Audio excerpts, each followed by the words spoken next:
Hey guys, how are you doing? This is Zed from Zed Outdoors and I hope you're having an awesome day. So today I'm with a good buddy of mine, Steve Lassay, here in the county of Sussex in the south coast of England, just outside the city of Brighton. And if you haven't done so already, I've actually done two previous videos with Steve. One was a look at a kit, a traditional kind of kit that Steve has predominantly made by hand and that he takes out with him on canoe trips. The second video, we've done an actual tour around his workshop. And if you're not familiar with Steve, Steve is a full-time teacher and practitioner of bushcraft and traditional skills. He's very, very experienced and very knowledgeable on a whole array of topics, such as tool making, hide processing, carving, etc., and bringing it all into unison into a very kind of cohesive, holistic approach to kind of traditional skills. Now, I'm here for the entire day with Steve filming. This is the last video we're doing. It was initially a two-part series, and as we got talking towards the end of this day of filming, there was a topic that I was very curious about. We got talking in a lot of detail, and Steve was very kindly allowed me to kind of film an impromptu video that you're watching right now. Now, what this video is about, this short video, is Mocotaugan kind of carving techniques. Now, if you're not familiar with a Mocotaugan, don't worry, we're going to have a look at a few examples of Mocotaugans that Steve has made completely by hand. And if you're not familiar, then Steve will talk you a little bit about what it's about and what it's designed to do. And then what we're going to do is some very kind of fundamental beginner's guide techniques into how you actually use a Mocotaugan. If you're not familiar with using a Mocotaugan, typically it goes a lot against the way you would think about using normal Western tools, right? In terms of the way you hold them and the way you do them. And what sparked off this conversation was about a year, 2 years ago, I went on a one-day Mocotaugan making class, built a Mocotaugan. I didn't know how to use it. I struggled.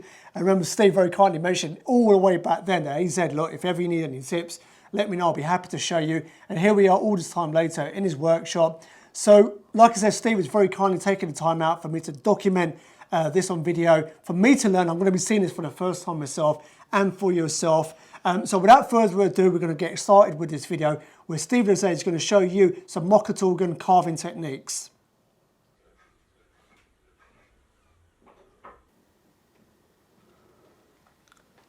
So Steve, where shall we begin? Right, so in Europe we don't really use tools like this, these sorts of tools. All our tools are always pushed away from us. If you think of a saw, we push, a plane we push, you know, knife, we all push away from us. The main difference with this tool is you pull it towards you and it's held in the hand with the hand upright like this. Now this sounds ridiculously dangerous, but once you learn how to use it, it's actually amazingly practical, and it's really, you can get really good control from it.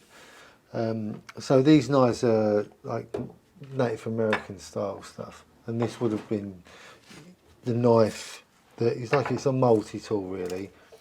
I'll just show you a few different ones. These are just a few of my favourites. This was the one I cut my children's umbilical cord with when both of them were born. I've cut their umbilical cord with. That's one of my early ones. My first good one, I'd say that was. You can see some of the handles are quite ornate. This is one that I got the blade really nice, and it's very subtle. And this is another thing about the blade. The blade has a very subtle curve. Can you see that? Mm-hmm. It's very subtle. Now some of them have more curve than others. Some of them are just turned up like this, so there's space for the hand under the handle, and then the end is turned up. That's mainly so I can work across a large plane and the end doesn't gouge in. If you did that with a knife, it would gouge in. But also, it can be used as a spoon knife would be. So there's another one with a subtle turn up. This is another one. This is one of my favourites. Real nice subtle. Once again, that's good for spoons and work on my paddles. And then this one is a little bit more curved. This is good for bowls and whatnot as well. And I have other tools that I've made as well that I use, but these are the tools that I really use a lot every day. I think these two well, these three are my favourites that I use a lot, but these two mainly. This is a new one I've just handled, just made a new handle for this blade, so I've not been using it that long. It's a nice blade. I think it might still need a bit of tampering with, but it's a good one, it's nice. But I'm just going to show you a few techniques using the Mocotaugan. So firstly, how you hold it and how you work towards yourself. Obviously, if I was using a knife and I was coming towards myself, the knife is pointed straight at my gut. You're not going to want that. You can use a knife like this. There's nothing to say you can, but you need to be really careful, and you can't do big drawing strokes like, well, you can, but you have to work it away from yourself, and it's also better to be working like this. So we don't use a knife like that. The Mocotaugan doesn't have a pointy end on it, so the chances of you stabbing yourself are very, very rare indeed. I'm sure there's someone out there that's done it, but, so when you're working with a Mocotaugan, you hold it in your hand, so your hand's turned upright like that, and you hold it in there. Your thumb sits in the handle. The handles are made individually by each person normally for their hand. If I make one of these for someone, I need to know this measurement and this measurement too, and this measurement.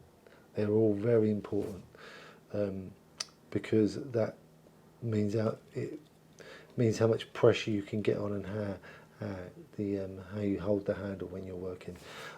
So the handle, the grip is like that. You can adjust by doing this.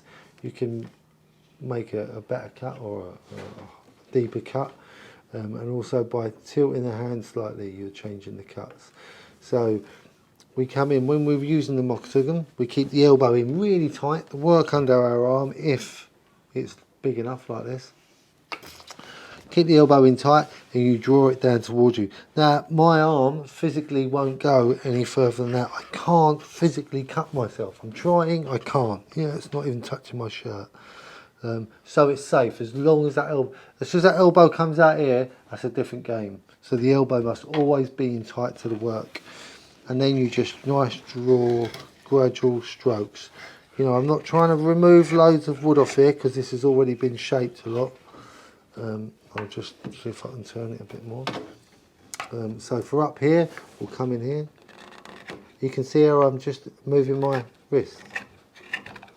And because the blade curves up like this, it helps also give me a nice curve in here, which if I turn it sideways, you'll be able to see. Hang on. It starts giving me this curve. I'll work on my leg a lot of the time because I can adjust quickly. When you get good with this, when you get proficient with it, it's a really lovely tool.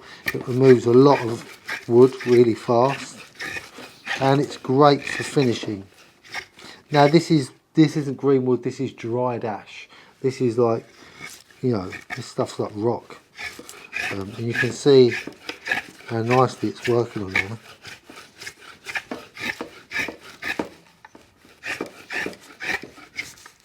And also, I can turn, if I get a little ridge that I can't get rid of by doing this, that's against the grain or something, so there's a ridge there. If that doesn't come off by doing that, I can flip the blade over and I can use this side. And I can use it like that, and I can take off any big ridges. And because there's a nice curve to that, it'll put a nice curve on the wood, just subtle. Yeah, so we can go up and down the paddle like that and clean it. Also, I like these ridges on a I like these ridges on a paddle. I don't know how good you're picking this up, but there's a really nice ridge. It comes up here. That is either done with an elbow adze, or once again with this, and we'll just hold, and we're flicking the wrist like that. We'll come across as well. We can also hold it like this. Yeah, it doesn't look like I'm removing a lot, but I'm just trying to show you so you can see. Once you get going with this tool, it's all quite fast and you can't really see what's going on. So we can go across. Now while I'm going across, I've got like my my elbow heads, and you can see there's lots of marks on here. Now this is really good as I run this across because it's a nice flat section with a curve up here, so the end doesn't dig in, but that helps get rid of any ridges. So I can just go over like this, and I'll just remove any ridges. So any real high spots, we can just go over, and it will remove them.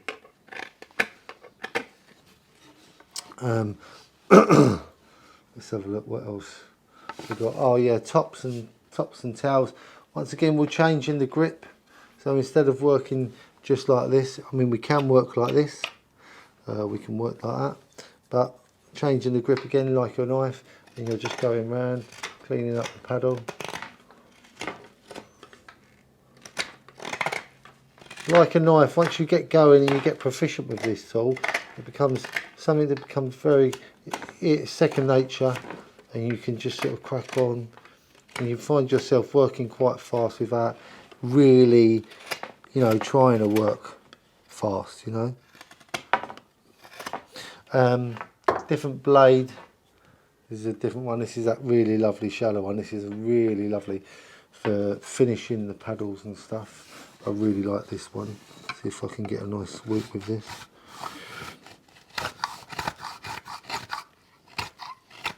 So when you're finishing, if we was working with greenwood now, this would literally take really lovely big curls off. I've got some, there's a bit of hazel here. It's not green by any means, but let's just remove some of this so you can see what I mean.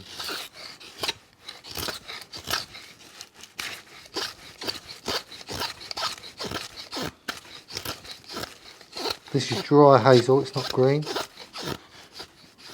But you can do your feather sticks with this as well, look, if that's what you're into.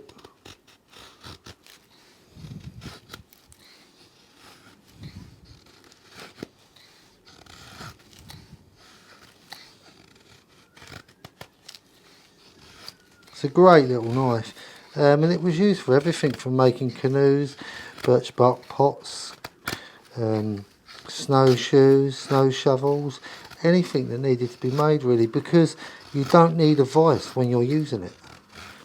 You hold the object with one hand and you work with the other. So it's it's ideal. It's great when you're working on bows, when you're making bows. Let's get some real nice little shavings in there. It's great when you're working on bows because you can get a really lovely finish with it.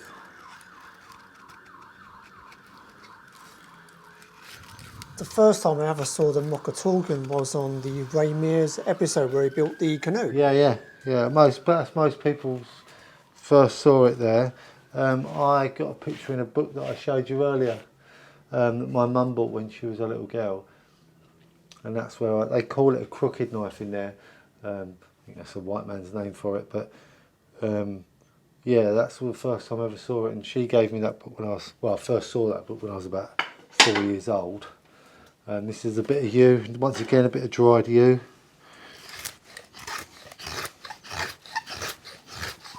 So what this really is good for, so when you're working on a bow, you want to work down so we remove the bark. Now if I go into here like this, right, you can see the different colours.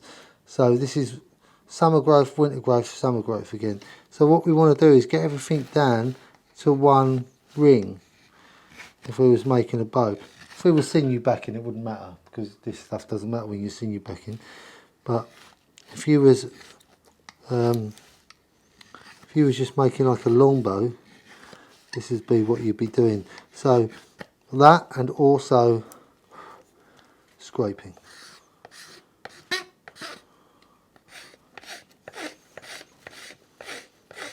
And just removing until you get down to the layer you want.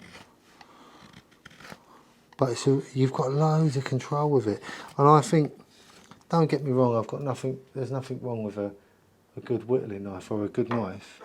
You know, I like a straight knife, But this is just something I can put a lot of power behind and I've still got control with.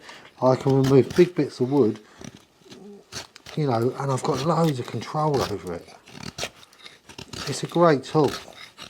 It's just underrated. I think it's not so much underrated, it's just unknown. Look, this is dry yew. Like, everyone knows how hard yew is. It's just eating through it like a beaver. So traditionally, actually, talking of beavers, these are made out of beaver's tooth. Look at that, that's dry yew. Brilliant, amazing. So that's the Mocotaugan. And amazing, there's a real in-depth history about this stuff. I'm just showing you a little bit how I use them every day. So you can see them and sort of get to understand them. There is a real deep history about this. The native people are they're very protective over this tool because it has such a rich history. And if you're getting into this, like into using one of these, have a little look at the history. This is amazing. Yeah, and they were used for trading and stuff. And the Hudson Bay started making Mocotaugans, and native peoples would get the Mocotaugans and they were crap. So instead of getting the Mocotaugans, they'd get the old files, the axe sharpening files, and that's what they'd make their Mocotaugans out of, rather than the actual Mocotaugans that the Hudson Bay Company were making. And that's why I like to make all my Mocotaugans out of files, because if it's good enough for the original designers of this tool, it's good enough for me. Yeah, so that's the Mocotaugan, the lovely, beautiful looking Mocotaugan. So there you have it, my friends. That is a wrap for this short video. Steve's kindly shown some basic Mocotaugan carving techniques. This video wasn't designed to be this really in-depth tutorial. It was more this kind of fundamental, this introduction, and showing some techniques in general. As I mentioned at the beginning, I had no clue about Mocotaugan. I really struggled. I was just like, wow, she's like, I had a basic idea, having seen it on video, but when I actually did it, I was just like, when something doesn't feel right, Feels dangerous. It feels dangerous, and I'm like, I want to take a limb off here, right? If I'm not careful. And Steve, way back, was very kind on social media, saying, "Hey, he said, you need some tips. Let me know." So here we are. We finally got around to kind of, sitting down and just, like I said, he was just going to show me in private, and I said, "Look, you're right if I just record this on camera." We've been filming all day anyway, and this was just kind of wrapping up. So I really do appreciate you taking the time to show us some stuff. As I think I mentioned at the beginning, Steve does actually make these as commissions. He's made all the ones that he's shown you himself that he uses. He makes them as commissions. If you have any queries, what I'm going to do, I'm going to put a link below to his website. He updates that constantly. So if there's no information on there by the time you see this, then you can just feel free to message him if you've got any queries regarding the Mocotaugans that he makes. Also, he does actually teach this in person, so if you want to inquire about either kind of group training or one-on-one, once again, the website is the best place to find out about that. Also, we'll put a link below to his Instagram and Facebook. He's very active on there, and have a scroll through. You can see a lot of the stuff that he's done in the past, obviously, as well as seeing the stuff he's doing currently. It's something I've mentioned in the previous two videos. As I mentioned in the first video, we've done a look at his kit that he's made predominantly by hand and uses when he goes out, and a second video where we've done a workshop tour to see the myriad of projects and skills that he's working on and constantly working on, as well as teaches. So I'll put links below to those two videos down below if you haven't seen those already. And what this kind of entire series has done, that the day I've spent now with Steve, is kind of a prelude where we've been brainstorming future collaborations. What Steve's just in the process of now is on the verge of launching like a year, 10 to 12 month year long course, where every single month he's going to dive deep into specific skills in a group setting. And here in the south of England, and what he's going to do is kind of building up where you make your own kit, you learn all the skills that go around it, as well as actually kind of broader range of skills that all kind of tie in together. So I'm going to put links below to that. Also, all the information will be on his website about stuff that he's got planned for the future. But we're going to hopefully be videoing a lot of things as well as an ongoing collaboration to form part of a longer series. Something I mentioned in the other videos as well, Steve is genuinely one of the most talented guys I know, and something I really genuinely look up to, right? I say keep the compliments coming. But it's someone I genuinely really look up to. He's one of the few people that I know that not only is very skilled at what he does, but the fact he just makes most of his stuff. And he's got a real knack for going deep into topics and bringing it all together. And I find it really inspiring. It's a level that I am kind of aspiring to be at. So expect to see kind of Steve a lot more on the channel moving forward. So guys, really do appreciate you watching. If you watch up until now, links to everything in the description that I've mentioned. And I hope you enjoyed the video. Steve, any parting words from yourself? Thanks for watching, guys. That's it. Short and sweet. That's it. Like your chat-up lines. Yeah. That's it. So guys, really do appreciate you watching. Steve, a sincere thank you once again. And as always, guys, I hope whatever you're doing, you have a blessed day, a blessed week ahead. From Steve Lasay and myself, Zed Outdoors. Peace out.